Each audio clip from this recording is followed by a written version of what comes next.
I needed quiet. The city was all exhaust fumes and car horns, people pressing in from every direction, voices always too close. So when the mountains started calling, I packed a bag and drove out at dawn, determined to escape the noise. I didn't tell anyone where I was going, and I didn't have a set trail in mind. I just picked a spot off the Blue Ridge Parkway and started walking.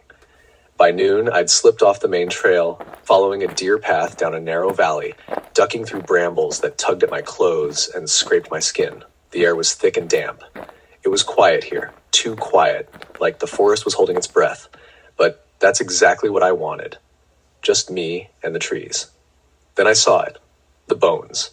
At first, I thought it was just a pile of fallen branches or dried out weeds. But as I drew closer, I realized the shapes were too precise.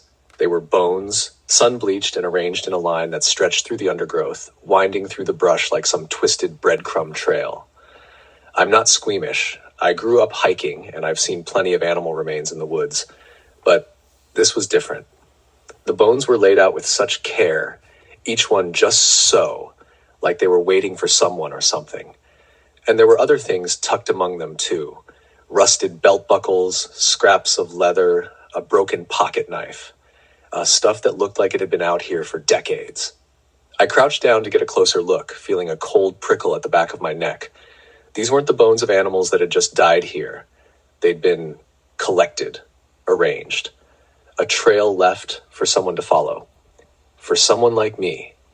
And I did follow. I don't know why. I could have turned back, retraced my steps to the main trail, and left all of this behind. But I didn't. Maybe I was curious, maybe I was stupid. But I followed that bone trail deeper into the valley, watching as it grew more elaborate, as larger bones were woven into intricate shapes, spirals and loops and strange patterns I couldn't quite make sense of. It was getting late by the time I decided to make camp. I'd lost track of time, of distance, and my instincts were warning me I'd gone too far to turn back now. I set up my tent in a small clearing right by the bone trail and tried to settle in for the night. But sleep wouldn't come. I kept hearing sounds, a low rustling, the crack of branches somewhere just out of sight. My flashlight beam cut through the dark, but all I saw was the shadowed forest, deep and endless. Then I saw it. Just at the edge of the clearing, half hidden in the brush, something massive and dark shifted. I held my breath, heart pounding. My flashlight caught a glint of something pale, antlers, huge, jagged, bone-white antlers that seemed to rise right out of the creature's head. It was hunched, its back twisted and heavy, draped in fur that looked matted with mud and leaves. And then, as I watched, it turned. Two eyes glinted in the dark, reflecting my light. They were wide and dark, set deep in a face that looked almost human. Almost. I froze. It stared back at me, its head cocked to the side, as if studying me. There was something ancient in its gaze, something that felt too intelligent for any animal. And then, in one slow, deliberate movement, it backed into the shadows and disappeared.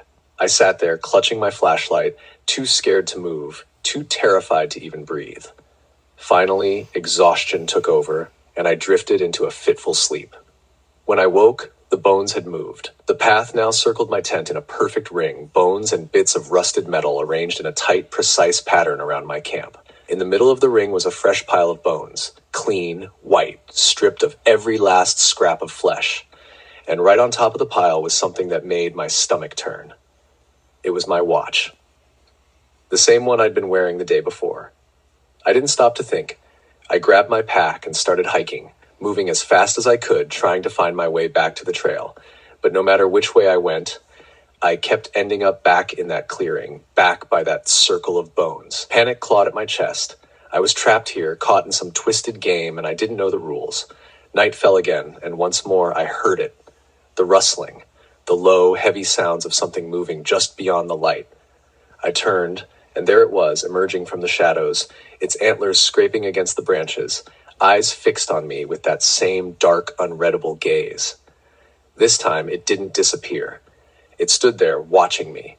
I could see its face more clearly now, the rough, fur-covered skin stretched tight over a skull-like head, the hollow eyes, the thin, bony fingers that clutched at its chest. I don't know why, but I held out my hand. What do you want?" I asked, my voice barely a whisper.